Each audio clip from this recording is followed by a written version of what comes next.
Meet the Deedles is a Disney film from 1998. This is directed by Steve Boyum. It's written by Jim Herzfeld, and we have a cast including Paul Walker as Phil Deedle and Steve Van Wormer as Stu Deedle.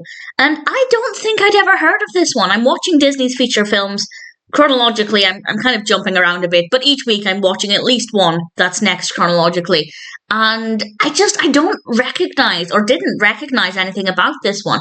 So I don't know what that means. I don't know if that's a bad sign or not, or at least I didn't going into it. But nevertheless, I watched it and it's okay. I didn't love it, but as a one-time watch, it was not too bad. It's about two twins who are not behaving the best, so their father sends them away to a boot camp at Yellowstone National Park. However, they get into a bit of an accident at the beginning and end up assuming somebody else's identities. They assume the identities of Mel and Mo. And it makes sense within the context of the film for it to happen. And they pretend to be Mel and Mo, but that means that they are now the new recruits for the National Park Service. And Mel and Mo are very different people to Phil and Stu, so they have to pretend and keep up this pretense and pretend to be them. And it's all about the obstacles they overcome and the challenges they face as Mel and Mo, or at least behaving as Mel and Mo would.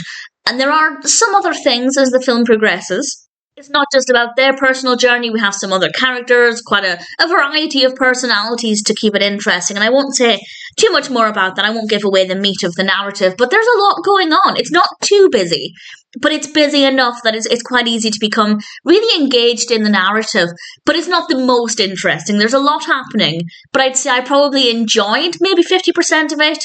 The rest of it was fine. I didn't dislike any of it, but I'd say I enjoyed about half of it, and the rest of it was okay.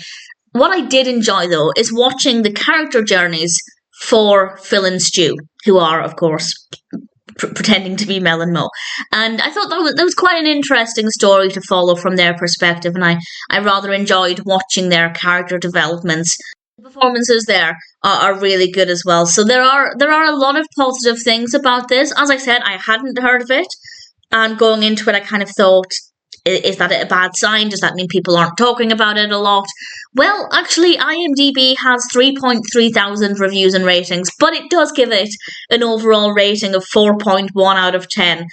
So maybe that's an indication as to why I haven't really heard anybody talking about it, to my knowledge, at least that I could remember. But I would rate it more highly than that.